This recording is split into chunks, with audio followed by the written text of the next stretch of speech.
রূপান্তরের সত্যের আজকের এই পর্বে সবাইকে স্বাগত। প্রিয় বন্ধুরা, প্রীতি, সালাম এবং শুভেচ্ছা নেবেন। গতকাল আমার একটা ইউটিউব কন্টেন্ট যেটা লালমনিরহাটে ভারতের ৬২ কিলোমিটার দখল দিয়ে একটা প্রশ্নবোধক চিহ্ন ছিল। এই এপিসোডটি প্রচার হবার পরে বেশ কয়েকজন বলেছে যে ভাই এটা সত্যি না। আবার কেউ বলেছে ভাই আমি লালমনিরহাটে ফোন করছিলাম। আবার একজন বলল ভাই আমি লালমনিরহাটে লোক পাঠাইছিলাম, কেউ তো সেখানে দেখলো না যে ভারত দখল করে ফেলছে। এই রকম মানে কমেন্টসে কেউ জানিয়েছে, কেউ ইনবক্সে জানিয়েছে। তবে ফেসবুকে স্ট্যাটাস দিয়েছে। আপনারা জানেন যে ডেইলি স্টার বাংলা সংস্করণের তিনি সম্পাদক ছিলেন এবং বর্তমানে আমেরিকায় আমাদের ওয়াশিংটনে যে বাংলাদেশের দূতাবাস আছে সেখানে প্রেস মিনিস্টার হিসেবে কর্মরত সাংবাদিক গোলাম মুর্তজা। আর তার লেখার হাত দুর্দান্ত। আমি তার লেখার একজন গুণমুগ্ধ পাঠক। যদিও তিনি যা লেখেন সেই কন্টেন্টের সাথে আমি একমত নই, ভিন্ন মত নিয়েও আমার কোনো সমস্যা নেই। তিনি এই প্রেস মিনিস্টার হওয়ার আগে, বিশেষ করে গত বছর জুলাই অগাস্টের আগে যখন ফেসবুকে কোনো ভিডিও আপলোড করতেন, কথা বলতেন, একক কোনো শো করতেন, প্রচুর ভিউ হতো আর কি, লক্ষ লক্ষ ভিউ হতো। কিন্তু আনফর্চুনেটলি এখন তিনি যদি কিছু লেখেন না লেখেন তেমন ভিউ টিউ হয় না। তো তিনি, যেহেতু আমার খুব পছন্দের মানুষ এবং আমার ফেসবুক ফ্রেন্ড হিসেবেও তিনি আছেন, যদিও তার টাইম লাইনটা আমার খুব একটা দেখা হয় না, আমার আরেকজন প্রিয় মানুষ ইনবক্সে সেটা পাঠালেন এবং তারপরে আরো দুই একজন পাঠিয়েছেন। তো তিনি ফেসবুক স্ট্যাটাসে এটি নিয়ে লিখেছেন যে আমি ডক্টর আবুল হাসনাত মিল্টন শিক্ষিত মানুষ, দেশের বাইরে থাকেন, তিনি ভালো কিছু কথা বলেছেন। তারপরে আমাকে তিনি আওয়ামী লীগের কেউ মনে করে তিনি একটু বলেছেন। এগুলো নিয়ে আমাকে সমালোচনা করলে আমি মাইন্ড করি না, আই অ্যাপ্রিসিয়েট দ্যাট।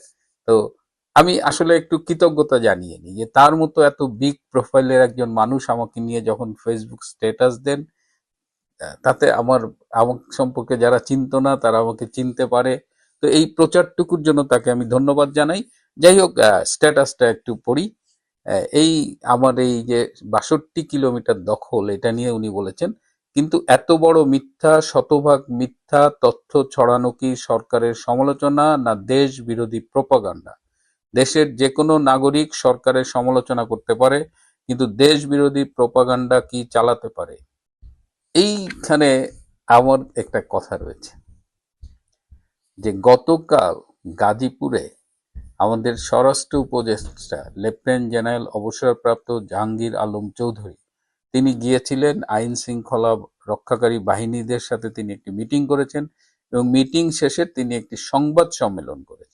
সেই সংবাদ সম্মেলনে তিনি আগামী নির্বাচন নিয়ে কথা বলেছেন, নির্বাচন ফ্রি ফেয়ার হবে, উৎসব মুখর হবে, আওয়ামী লীগ সম্পর্কে যথারীতি তিনি অনেক আপত্তিকর কথা বলেছেন। সেই সংবাদ সম্মেলনে কেন কোনো সাংবাদিক এই প্রশ্নটি তাকে করেননি?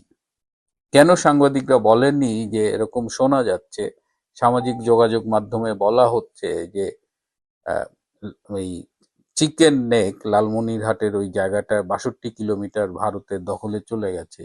এই প্রশ্নটি কেন করা হয়?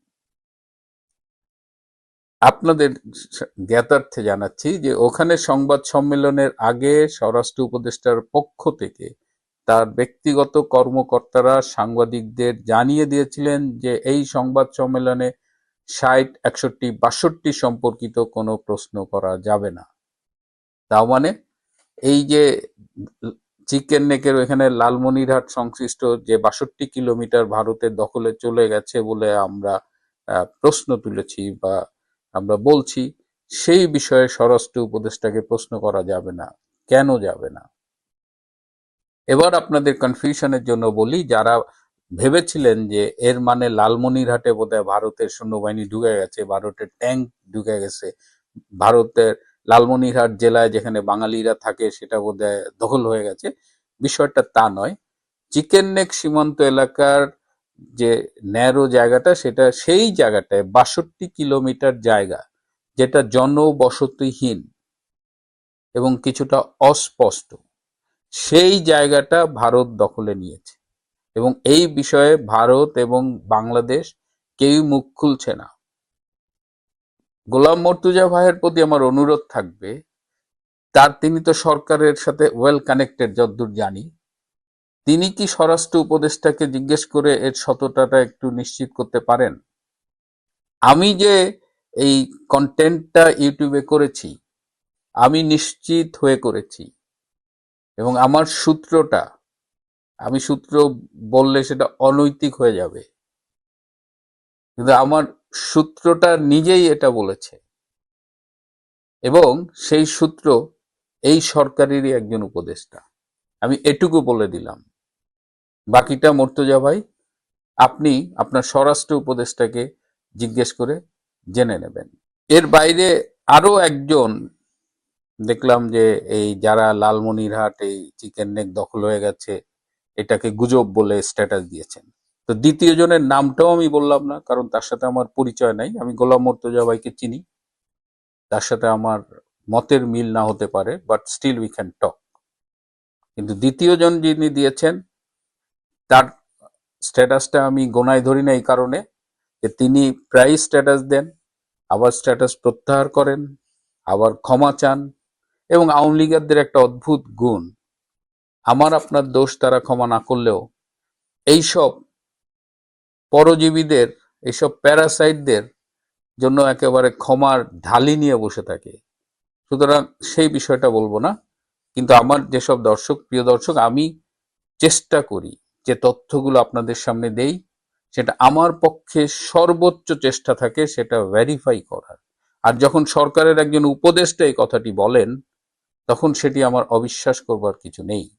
এবং আমি এর বাইরেও আমি চেষ্টা করেছি বিভিন্ন সংবাদ মাধ্যম মানে সাংবাদিক সহ, সো আই ওয়াজ কনভিন্সড, কিন্তু সেটা ইট ডাজেন্ট মিন যে ওইখানে একেবারে লালমনিরহাটের ভিতরে ঢুকে গেছে আর্মি। সো আমার আশা করি এই বিষয়টাকে গুজব বলে যারা উড়িয়ে দিয়েছেন তারা একটু রিথিঙ্ক করবেন। এবার আসেন, একটু ক্যান্টনমেন্টে ভীষণ কড়াকড়ি আরোপ করা হয়েছে। সকল আর্মি অফিসারকে তাদের টেলিফোনকে মনিটরিং এর আওতায় নিয়ে আসা হচ্ছে। তারা কার সাথে কথা বলছে, কোথায় কথা বলছে, কি কথা বলছে, এই সব কিছু এখন মনিটর করা হচ্ছে। পাশাপাশি তারা দেশের বাইরে যাদের সাথে কথা বলেন, বিশেষ করে তাদের আত্মীয় স্বজন, সেটাও তাদের হেডকোয়ার্টারে জানাতে হবে যে হ্যাঁ, আমার 5 জন আত্মীয় আছে বিদেশে, আমি এই 5 জনের সাথে কথা বলি, তাদের নাম, তাদের ফোন নাম্বার, তাদের সংক্ষিপ্ত জীবন বৃত্তান্ত, এই সব কিছু দিতে হবে। এই ক্যান্টনমেন্টে হঠাৎ এই কড়াকড়ি আরোপে অনেকেই বিস্ময় প্রকাশ করেছে। এই কড়াকড়ি যে শুধুমাত্র আর্মি অফিসার মধ্যে আছে তাও নয়। গত 5ই নভেম্বর 32 জন ভাবি আর্মি অফিসারের ওয়াইফ, তাদের আজমির শরীফে যাওয়ার কথা ছিল, ভারতের আজমির শরীফে সফরের কথা ছিল এবং 5ই নভেম্বর গিয়ে 9ই নভেম্বর ফেরার কথা ছিল। তো এই 32 জন ভাবি ভিসাও পেয়েছিলেন, যদিও ভারতের ভিসা এখন পাওয়া খুব কঠিন, কিন্তু শেষ মুহূর্তে তাদের এই সফর স্থগিত করা হয়, তাদের যেতে দেওয়া হয়নি। কেন তারা আজমির শরীফে যেতে পারলেন না? এটা কি ভারতের একটা অংশ বলে? এটা কি সেনাবাহিনীর কোনো অর্ডারে, না ইউনূস প্রশাসনের অর্ডারে? এই জায়গাটা আমরা জানতে পারিনি, কিন্তু তারা বিদেশ যেতে পারেনি। তো এই বিষয়গুলো নিয়েও বেশ আলোচনা হচ্ছে এবং ক্যান্টনমেন্টের এই যে হঠাৎ কড়াকড়ি এবং এর মধ্যে আবার অর্ধেকের বেশি সেনা সদস্য যারা বাইরে ডিউটি করছিল তাদের ব্যারাকে ফিরিয়ে নেওয়া, সব মিলিয়ে ক্যান্টনমেন্ট কিন্তু এখনো আলোচনায় রয়েছে। প্রিয় বন্ধুরা, আজ এ পর্যন্তই। ভালো থাকবেন, সুস্থ থাকবেন, তার চেয়েও জরুরি হলো নিরাপদে থাকবেন। সবাইকে অনেক ধন্যবাদ।